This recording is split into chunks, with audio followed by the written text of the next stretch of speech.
Olá, hoje a gente vai tratar sobre erros no regime permanente, que é o capítulo 7 da bibliografia que foi utilizada para a realização desse vídeo, do Norman Nice, Engenharia de Sistemas de Controle, sexta edição. Esse vídeo foi proporcionado através da monitoria de sistemas de controle, no qual a gente tem o Ronald como monitor e como orientador o Jorge Javier Ledesma. Esses vídeos vêm com o intuito de facilitar o entendimento e dar uma primeira visão do conteúdo aos discentes que estão cursando a disciplina. Então vai ser um pouco bem resumido só para a gente ter um contato inicial com o conteúdo. Para a gente falar de erro em regime permanente, primeiro a gente tem que tratar o que vai ser um regime permanente dentro do sistema de controle. Ele vai ser o funcionamento quando o tempo vai tender ao infinito para a ação daquele sistema, entendeu? Então a maneira como a gente vai obter esse erro vai ser a gente colocando uma entrada pré-definida. Então a gente vai definir um tipo de entrada que a gente vai querer inserir no nosso sistema, que no caso a gente já tem uma resposta esperada dela, entendeu? Então ali a gente vai ter os tipos de entrada, a gente vai ter degrau, rampa e parábola, que vão ter a sua função no domínio do tempo e sua transformada respectiva. E cada entrada dessa vai querer no transmitir um conhecimento, que vai ser uma interpretação física que ela vai agir dentro do sistema, entendeu?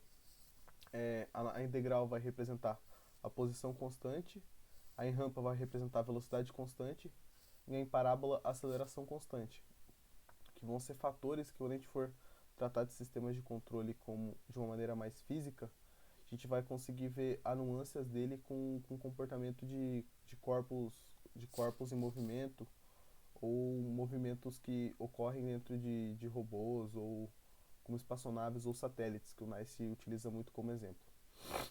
Um fator importante que a gente tem que salientar, que eu coloquei como observação, é que só é possível a gente fazer essa análise para erro em regime permanente para sistemas estáveis, que a gente tratou de estabilidade no capítulo 6.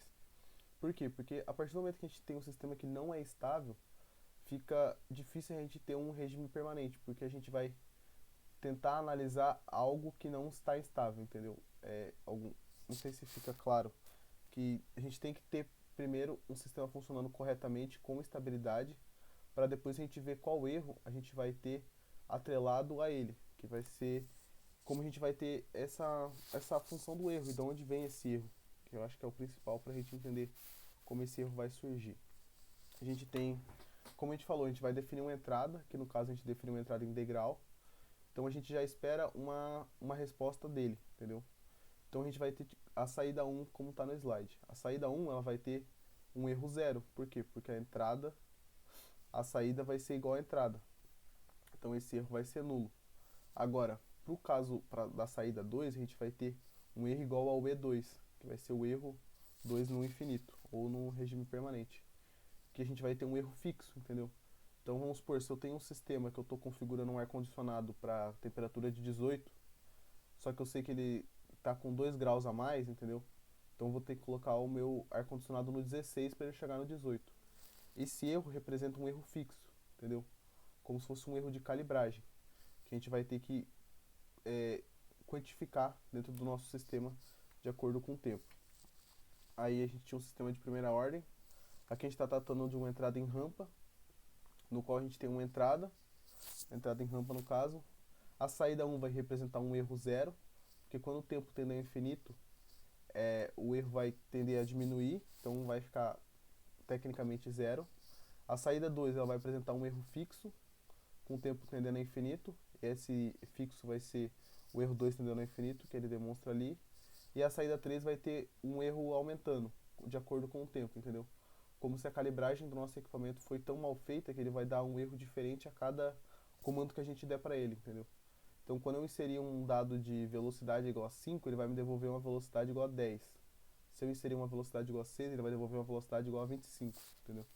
Então, esse erro tende a aumentar com o tempo, então a gente não vai ter uma quantificação ou um aproveitamento muito bom do sistema, porque ele vai apresentar muito erro. Então, a gente vai apresentar um diagrama de blocos para a gente definir o que vai ser esse erro.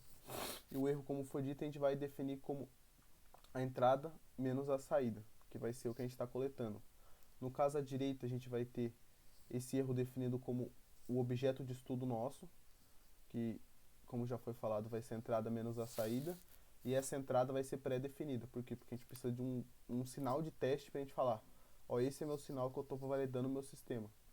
A gente vai inserir esse sinal, ver o que a gente recebe, vai falar assim, comparar os dois e falar: ah, então esse foi o erro obtido, porque eu já sei o que eu estou colocando no meu sistema e qual o comportamento que eu espero da minha TS. Para o caso à direita, a gente vai ter como interesse o nosso resultado a nossa saída do sistema. Então a gente vai ter que o erro vezes a nossa GDS vai ser igual ao que a gente está tendo, entendeu? Porque a gente não está mais interessado no erro em si, mas sim na saída, que futuramente vai fazer mais sentido na análise. Aí são duas maneiras que a gente representa, uma com realimentação unitária, no caso à direita. Aí a gente vai ver, e da onde surgiu esse erro, é o mais importante. Quando a gente tem um sistema de controle como ar-condicionados ou sistemas de engrenagem, esses erros podem ser por folgas ou calibragem, eu calibrei uma mola mal, ou eu coloquei uma engrenagem muito solta e quando ele for obedecer esse sistema ou quando o meu motor começar a funcionar alguma coisa, ele sempre vai ter uma porcentagem de diferencinha que ele vai apresentar diferente do que a gente modelou no sistema teórico, que é o que a gente está estudando. Esses comportamentos vão ser não linear, então não tem como a gente quantificar, tem como quantificarmos, mas não no escopo dessa disciplina. E o que a gente vai querer quantificar vai ser os comportamentos lineares, que vão ser erros de configuração do sistema de acordo com a entrada aplicada. Então foi quando eu estou querendo quantificar, quando eu vou modelar o meu sistema, se o sistema que eu modelei está apresentando um erro plausível, entendeu? Se eu estou modelando o meu sistema de termômetro com erro considerável para ele poder ter uma aplicação industrial ou ter uma aplicação mais específica, entendeu? Se o meu erro não vai ficar variando, se eu vou ter um termômetro que vai dar 15 graus, ele vai dar 15.001 e ele vai dar só 001 de erro, entendeu? Esse vai ser o erro atrelado a ele.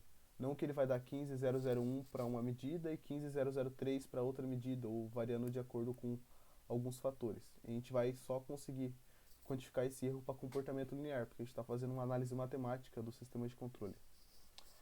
Para o caso à direita, a gente tem um exemplo, onde a gente vai ter análise do ganho, que com a realimentação unitária, a gente vai fazer um teste com a entrada integral, que a transformada dela vai ser 1 sobre S.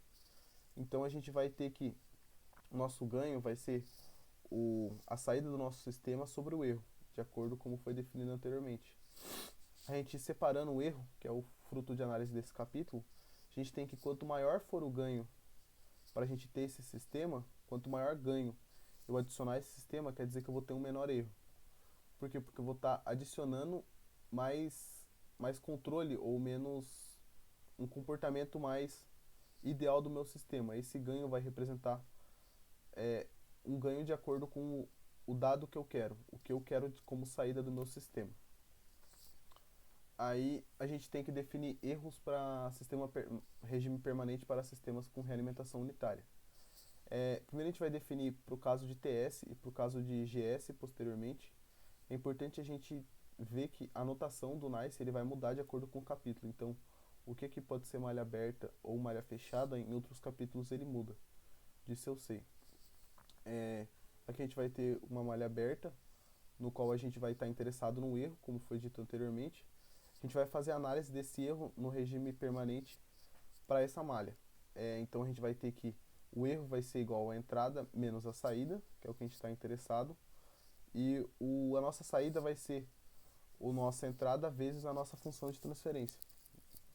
Então a gente vai ter que substituir no C de S na primeira equação, a gente vai conseguir isolar o R de S, que é a nossa entrada, multiplicando 1 menos TS. E então, para a gente levar esse erro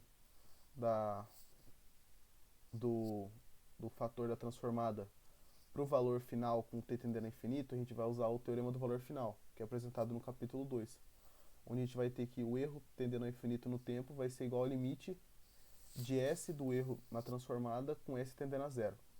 Então a gente vai só substituir o E de S que está ali em cima na de baixo, e a gente vai analisar esse limite de S tendendo a zero de R de S 1 menos TS, que vai ser basicamente o que a gente vai querer analisar nesse sistema. A gente vai conseguir variar a entrada para a gente ver como essa TS vai ter que se comportar.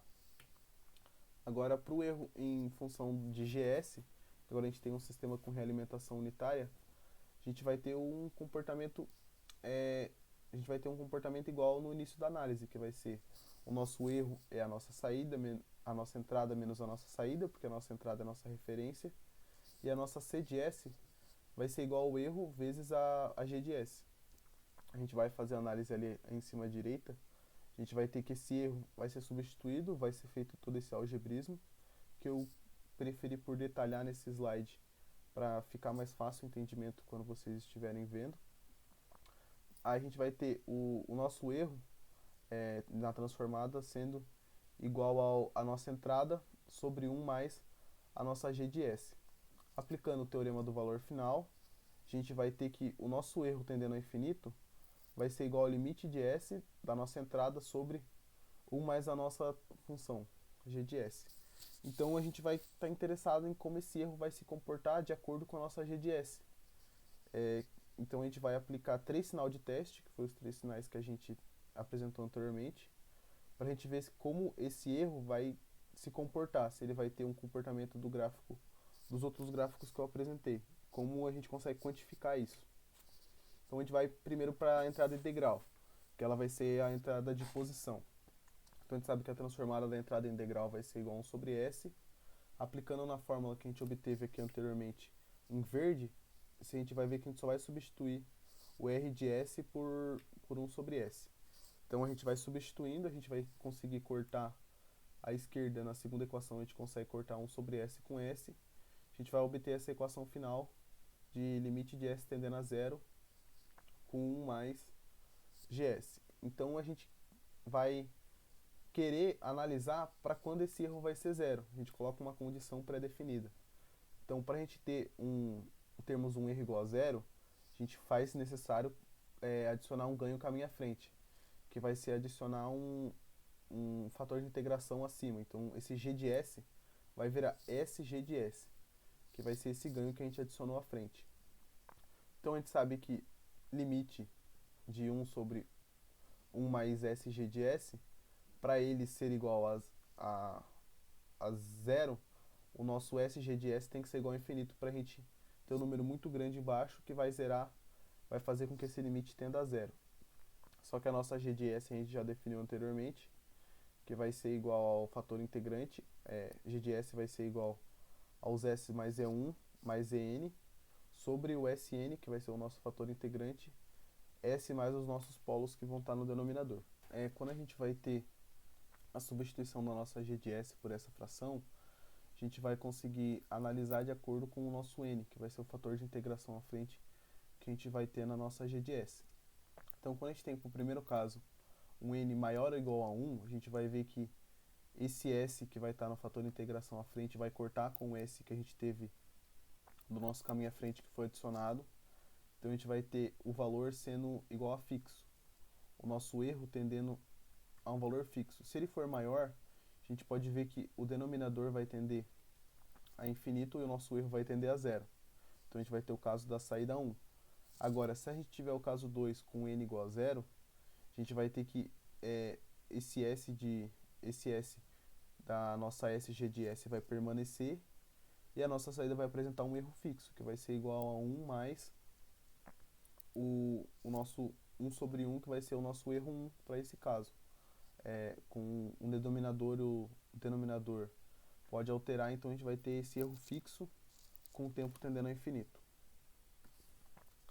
Aí, quando a gente vai ter uma entrada em rampa, agora se tratando, a gente vai ter aquela primeira equação que a gente obteve do erro, só que agora a gente vai, ao invés de jogar o R de S sendo uma entrada integral, a gente vai alterar para rampa. Fazendo a simplificação e o algebrismo, a gente vai chegar na última equação à esquerda, que a gente vai ter um erro tendendo ao infinito como 1 sobre limite de S de G de S quando S tende a zero. Só que a gente vai ter 3 casos para a gente substituir a nossa G de S, ou 3 caminhos à frente que a gente vai ter Para quando a gente quer um erro igual a zero, a gente sabe que o limite de g de s g de s tem que tender a infinito, para a gente zerar esse erro.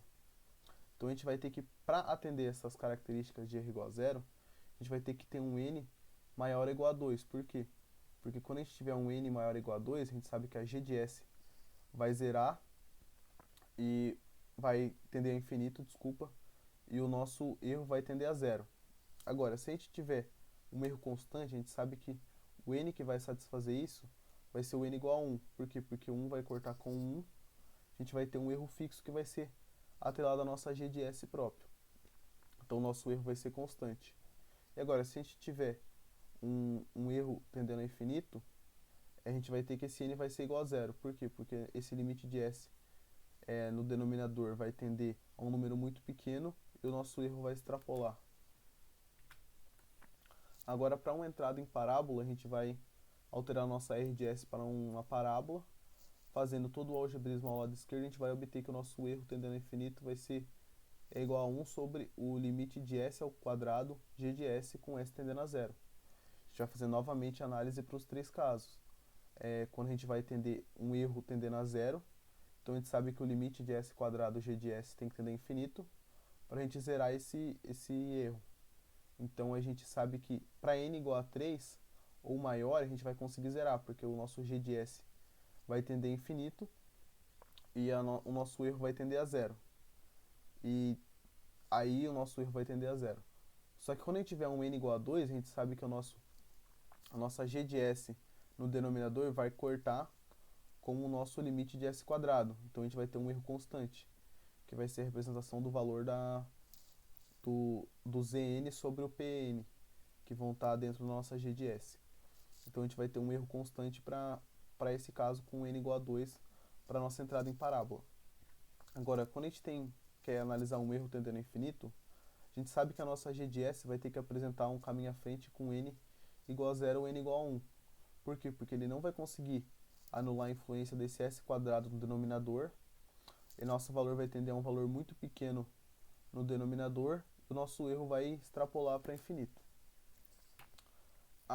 Agora a gente vai tratar de constantes, que vai ficar mais claro como a gente fez essa análise muito algébrica dos slides passados. Por quê? Porque a gente vai ter uma entrada no tempo, que vai ser a degrau, a rampa e a parábola, a nossa transformada, que a gente já encontrou, já foi feito todo o algebrismo, e o erro.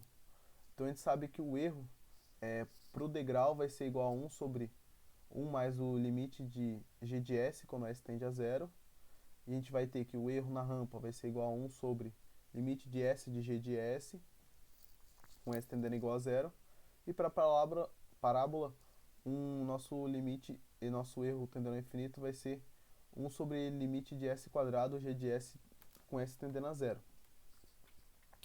Como a gente vai tratar, a gente vai querer simplificar o nosso g de s.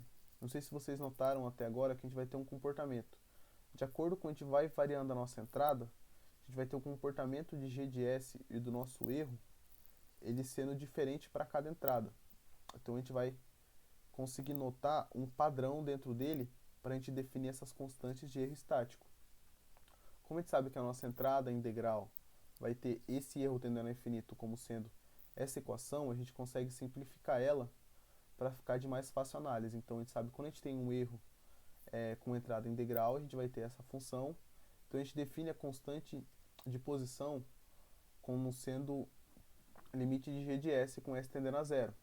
Então, quando a gente tiver um valor que te define como a constante de posição é igual a 5, a gente sabe que esse valor, Kp, vai ser o limite de g de s com s tendendo a zero é igual a 5. Ou o limite de g de s vai tender a infinito. Kp igual a infinito. Ele serve para facilitar a conta. Então, a gente vai substituir esse limite para um valor fixo, pode ser ou zero, ou pode ser infinito, ou ele vai poder ser um valor fixo. Então a gente vai definir a constante de posição como sendo limite de g de s com s tendendo a zero, a constante de velocidade como sendo limite de s de g de s com s tendendo a zero, e a constante de aceleração como sendo limite de s quadrado com g de s com s tendendo a zero. Para simplificar a nossa conta, então a gente vai ter que o nosso erro para infinito, o erro para degrau vai ser igual a 1 sobre 1 mais kp, o nosso erro de rampa vai ser 1 sobre kv, Nosso erro de parábola vai ser 1 sobre k, que é a constância de aceleração. Aí a gente vai conseguir facilitar as contas e conseguir definir padrões de sistema com tipos de sistema que vão ser baseados no número de integrações pura com a minha frente, que é esse S de n que eu estava definido. Lembra que eu falei que a gente vai ter, quando a gente vai ter uma entrada em parábola com n tendendo n maior ou igual a 3, a gente vai ter uma resposta, um erro já definido para isso? É isso que a gente vai classificar com esse tipo de sistema. Então a gente sabe que de acordo com n que vai estar nesse número de integração com a minha frente, a gente vai conseguir coletar o nosso erro mais fácil. Então o livro, o NICE fornece essa tabela.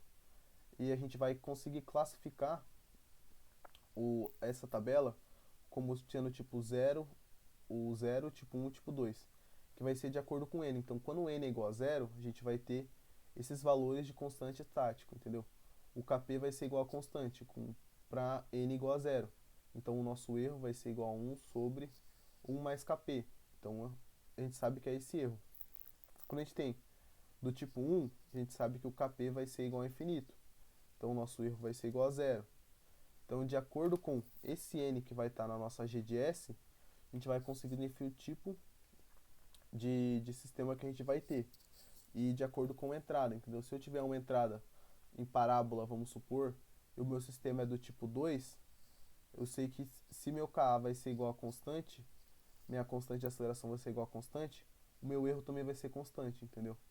Agora, se eu tiver uma entrada em parábola para o meu sistema do tipo 1, eu sei que o meu Ka vai ser igual a 0 e o meu erro vai tender a infinito. Isso tudo vai variar de acordo com n. E por que vai 0 dos tipo 0, tipo 1 e tipo 2?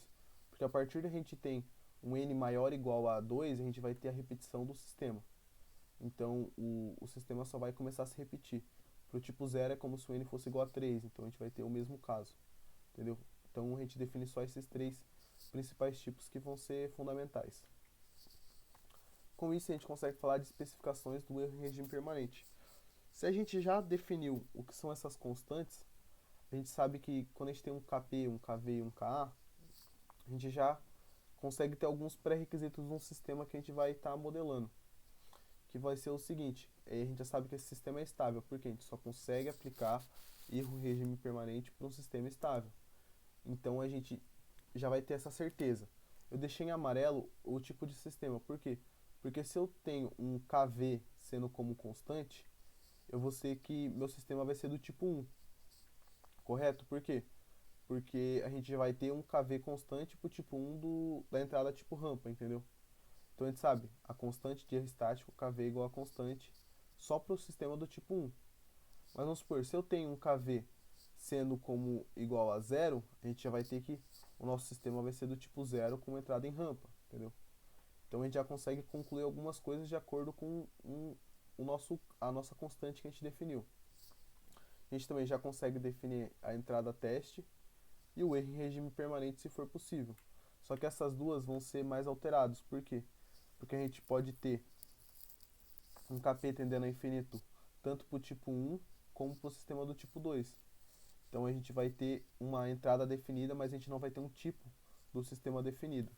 Então essas duas vão ficar em amarelo porque ou quando a gente vai ter, a gente não vai conseguir todas se a gente tiver algumas condições, como erro de posição tendendo a 0 ou tendendo a infinito, que foi o constante de posição tendendo a infinito, como foi o caso que eu falei. Aí a gente vai ter o erro em regime permanente com perturbação. Então a gente vai adicionar, dentro dessa análise que a gente já fez prévia, uma perturbação. Então a gente vai ter que a nossa saída do sistema vai ser igual a E de S, G de 1, G1S e G2S, mais a nossa perturbação que vai estar agindo sobre o G2S. A gente vai fazer todo o algebrismo que a gente já fez anteriormente. A gente vai isolar o nosso fator de interesse, que é o erro. Então a gente vai entender que o nosso erro ele vai ter um fator atrelado à nossa entrada, que foi o que a gente estava estudando até agora. Então a gente sabe que a gente tem um erro atrelado à nossa entrada pré-definida, menos o nosso erro atrelado à nossa perturbação. Então a gente sabe que a gente vai ter dois erros, vão ser uma somatória de erros aí. O erro atrelado à nossa entrada e o erro atrelado à perturbação. A gente vai aplicar o valor do teorema, o teorema do valor final, para a gente encontrar esse erro com o tempo tendendo a infinito. e vai ser feito o algebrismo para a gente encontrar. A gente já vai definir como sendo o erro da nossa entrada mais o erro da nossa perturbação, que vão ser esses dois fatores que agora eu vou explicar. Então a gente vai ter o nosso erro a gente tem o erro atrelado à entrada como sendo o limite de S sobre 1 mais G1S mais G2S vezes a nossa entrada, que já foi tratado anteriormente, como a gente vai conseguir manipular isso daí. E agora a gente tem um fator novo, que é o erro atrelado à nossa perturbação, que ele vai ser igual a menos o limite de SG2GS, 1 mais sobre 1 mais G1S, G2S, e nossa perturbação. Como a gente vai analisar ele agora dentro do nosso sistema? A gente pode assumir uma perturbação para a gente ver como ele se comporta. Então, a gente assumindo uma perturbação igual uma perturbação integral, a gente vai conseguir algebricamente cortar a nossa perturbação integral com o nosso SG2S, ficando só 1, e fazendo o algebrismo simplificando, a gente vai ter que o nosso erro atrelado a essa perturbação vai ser igual a menos 1 sobre o limite de 1 sobre G2 mais o limite de G1, que a gente consegue fazer a análise só para a perturbação, como essa perturbação vai estar agindo dentro do erro. Então a gente consegue fazer o diagrama de bloco à direita, que vai ser a nossa perturbação entrando no sistema, a nossa planta que vai ser o que vai estar absorvendo esse dano, e o nosso controlador que vai estar buscando corrigir esse dano para minimizar o erro, para que o nosso erro seja o menor possível.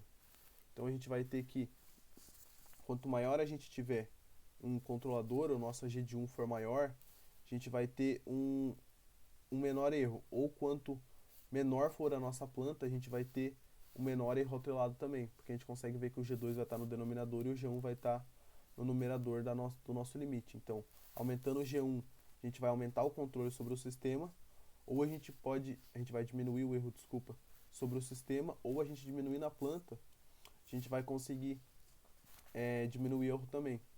Então a gente vai ter que ou aumentar o controle ou diminuir a importância que essa perturbação vai ter dentro do sistema, entendeu? Então quando a gente vai ter que modelar um sistema, não é muito bom a gente colocar uma função muito importante, a nossa G2S, a nossa planta, perto de algo que sofra muita perturbação, entendeu? Porque a gente vai ter um sistema, tem que ter um controlador um sistema de controle, ou esse G1S controlador, muito alto ou muito, vamos dizer, pesado na análise para que ela não sofra tanta influência sobre a nossa planta.